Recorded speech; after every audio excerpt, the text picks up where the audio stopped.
G'day guys and welcome to another YouTube lesson.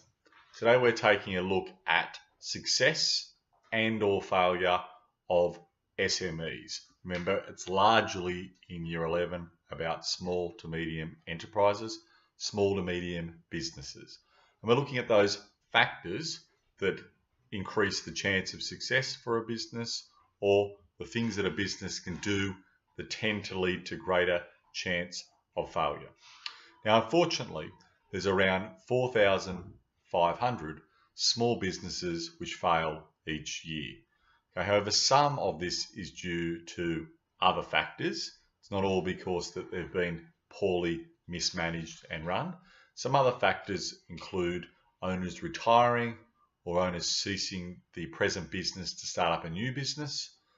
So some of these numbers can be a little bit inaccurate. That 4,500 kind of suggests that there's 4,500 failures. There's a whole range of reasons that aren't all financial as to why they've failed. But I'd say the vast majority of that 4,500 have failed due to financial issues and financial reasons. Now, some of the reasons for economic failure for a small business can include failure to plan. And you've heard me talk before about if you fail to plan, then you tend to plan to fail. So if businesses don't have a proper business plan, then that can be a major reason why the business can fail. Sometimes there's a lack of information. Owners start up a business, they don't know the industry well enough, they don't have the information in terms of financial sense. So this lack of information can be another major contributing factor to business failure. A leadership crisis. Management approaches that we've looked at before. You might have the wrong management approach, poor leadership style. These things can all contribute to a business failing. On the flip side, good leadership can increase the chance of success for a business. Poor record keeping or inaccurate record keeping, also another key determining factor for a business failure. A lot of businesses are run by people who have a passion and interest in a particular field. Might be carpentry, could be a chef, somebody owns a restaurant and so on. But it doesn't mean that they're automatically going to be good at keeping financial records. So that can be another major issue that leads to business failure. Failure to delegate.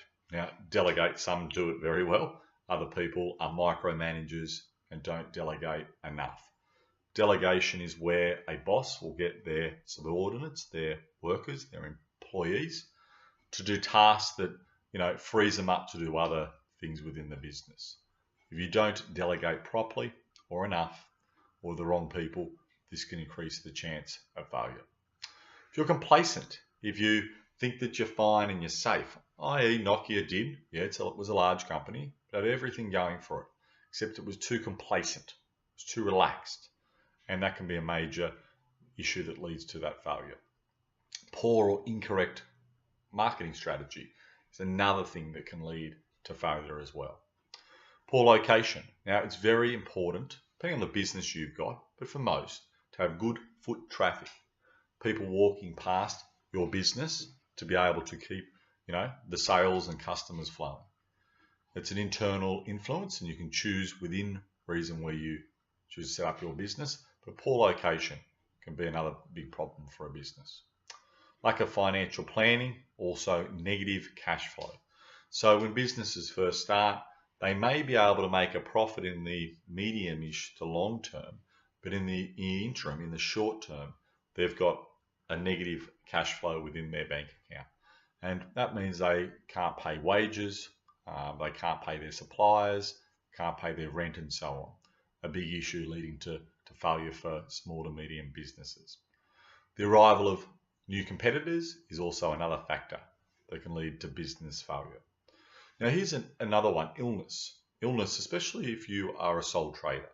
If you become ill, you get a diagnosis and you're unable to work, whatever that illness may well be, that can really lead to failure. Business could be doing well, and if you're not able to go to work and look after the business, to manage your business, that can be a massive issue as well. Problems with suppliers. Supply chain management's always very important, but if you've got everything working well and all of a sudden your supply chain is interrupted, it stops, you don't have products to sell your customers. You still have to pay wages. You still have to pay rent. That can lead to issues we mentioned before, such as poor cash flow. So good, reliable suppliers are very important too. Now, another major influence, another major thing that often leads to failure, unfortunately, is the economic cycle. And you're just lucky. It can be a boom in the economy and you benefit from that. But equally, there can be a downturn in the economy. So an economic downturn can be a major contributing factor to success, or all too often, unfortunately, business failure too. Now, new taxes. Taxes always pop up. There's three things they say that are certain in life. That's birth, death, and taxes. So in terms of taxes, there are many a business must pay.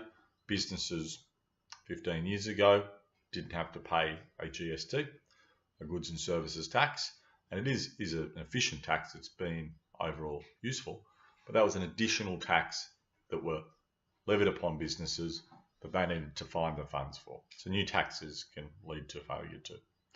Change in government policy, sure. I mean, that's another major contributing factor to success or failure.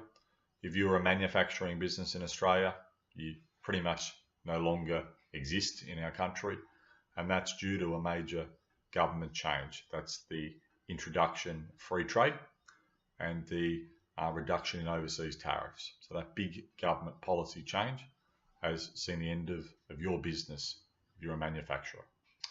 Not enough capital in terms of not enough funds to start your business, in terms of your partnerships, or in terms of your own money in the business, or just loans from a bank. Insufficient capital, in addition, can be a problem too. Now, if you are a small business, you could be a sole trading business or have a partnership. If you have a partnership and it's just 2 or 3 people, you've got issues with your partners, which lots of businesses do, that can lead to massive disruption and can lead to failure as well. Now, in fact, some of the clear statistics, of every 10 SMEs that have begun, about 7 of these businesses within 5 years after opening their doors tend to cease to exist. Some other worrying statistics: after 1 year, a quarter, 25% of all SMEs fail. After 2 years, that increases to 42% of small to medium businesses fail. That's almost half. After 3 years, more than half of small to medium enterprises have failed. That's 54% have failed after as small a time as 3 years. After 4 years, 64% of businesses, small to medium enterprise, have failed. And after 5 years, 71% of small to medium enterprises, that's almost 3 in 4 of these small to medium businesses, no longer exist. So you need to, as a business, look at those factors I've mentioned in this clip and try and be on the right side of it. Try and make them success factors rather than not having enough cash flow, having partnerships issues. Try and work well with your partners. Try and increase your chance of success. All right, guys, thank you for listening. See you next time.